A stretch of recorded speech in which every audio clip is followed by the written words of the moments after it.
This is the one we've been waiting for. Sony's Xperia 5 Mark II is the real deal and should be on everyone's shortlist for their flagship phone in 2020. Of course, that's not the reality nor the market Sony faces here in the USA, but that shouldn't deter us from speaking as it is in this review of the Xperia 5 Mark II. As the second generation of the Xperia 5 line, the 5 Mark II serves as a secondary flagship for Sony after the top-of-the-line Xperia 1. Even though it plays second fiddle, make no mistake about it, the 5 Mark II probably is the flagship phone you should choose in 2020.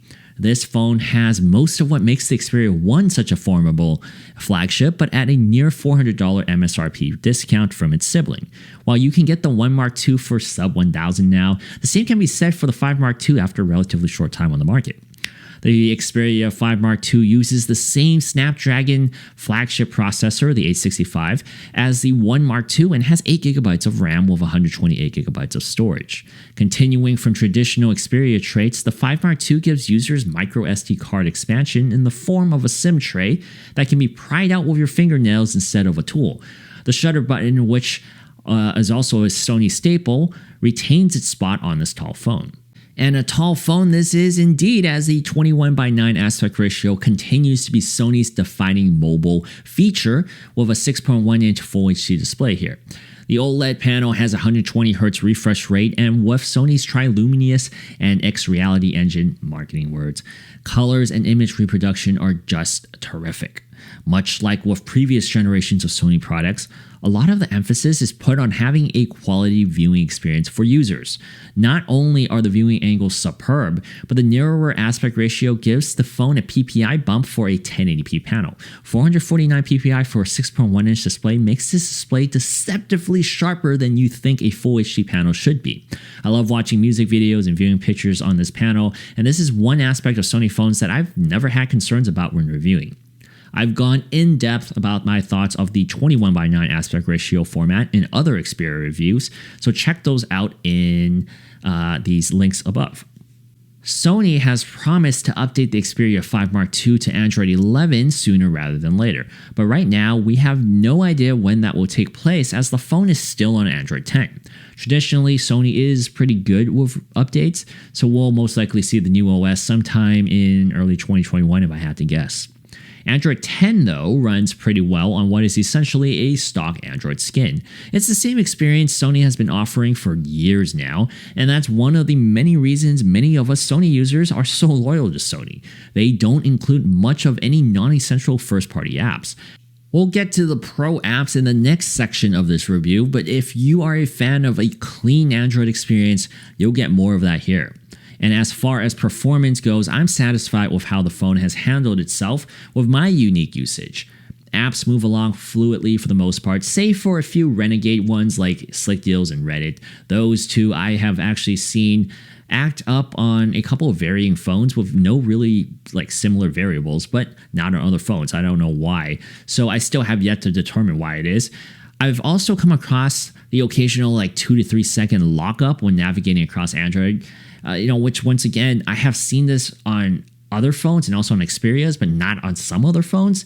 And on this particular phone, it hasn't been that big of an issue where it irked me like some of the earlier XZs that I reviewed. Games on all levels of graphical intensity play well on the 5 Mark II. Combine that once again with the gorgeous display color reproduction, and it makes for a fun mobile gaming experience. Like many other OEMs aiming to capture the spaces people use with their phones the most, Sony provides gamers with a game enhancer drop-down menu that can allow you to get the most out of your gaming experience. Through this, gamers are able to toggle where the phone directs its resources to maintain battery life or improve performance as well, and easily record gameplay footage. To satiate fans of their alpha camera division, the Xperia flagships of this year have developed a surprisingly solid pro camera app for both cinema and photography. These Sony-developed applications allow you refined precision in things you traditionally manually set on like a DSLR, like aperture, ISO, and even focus control. Best of all, the two apps utilize Sony's dynamic vibration system, which is a haptic feedback that really helps when toggling. I can't visually show you just how nicely this feels, but it is a physical sensation and you'll have to take my word for it. I personally don't use manual controls on my smartphone for a lot of varying reasons, but to have such a thorough one at your disposal is a benefit well worth having in your arsenal. For me, mobile photography usually consists of quick blink and you miss it captures of your nieces and nephews or pets doing something cute. And to construct my own frame the same way I would on a set just wouldn't be feasible. Luckily for us, Sony seemingly upped their game with the camera optics on the 5 Mark II. With triple 12 megapixel cameras that cover wide, telephoto, and ultra wide, I was thoroughly impressed with Sony's photo taking results. Images came out clear and sharp with everything ranging from exposure to focus being beyond acceptable.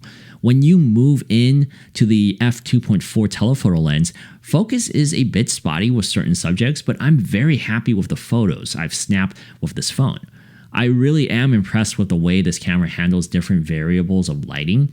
I see way too many cameras in 2020 still not able to properly distinguish what to expose for in a frame. Other superb aspects of the 5 Mark II include the performance of the 4000 mAh battery. This is an unheralded champion of battery life. I recently introduced 2 additional intensive always-on background apps to my suite, and that still manages to keep me happy with the longevity. I can get at least 12 hours off of a charge, and I've hit 6 hours of screen on time before. I can confidently say that an average user can easily double that. I'm really surprised to say that actually, but that's what I'm seeing here. I just wish that for a $1,000 phone, we could at least plop this onto a Qi charger at night. Unfortunately, this Xperia is incompatible with wireless charging. There are a lot of flagship phones surpassing the $1,000 barrier in 2020. That seems to be the new normal now. And while the Xperia 5 Mark II doesn't have the aesthetic flair of something like the Samsung Galaxy Note 20 or the praises from the masses like the Apple iPhone 12 Pro Max, this particular Sony flagship is a no-nonsense phone that checks every box out without any major compromises. I'll go as far as even to say that there isn't another phone design on the market that has this business phone look down as well as Xperia's do. In my opinion, this is the phone that Sony has been trying to make for years now, but always fell short of hitting every nail on the coffin. Now, let's see them continue the momentum because I love what I see this year. I'm Alex, and this is the Sypnotix. Thank you for watching. So the other day, I was on a Zoom call at work, and I just dropped everything I was saying, and I told them, subscribe.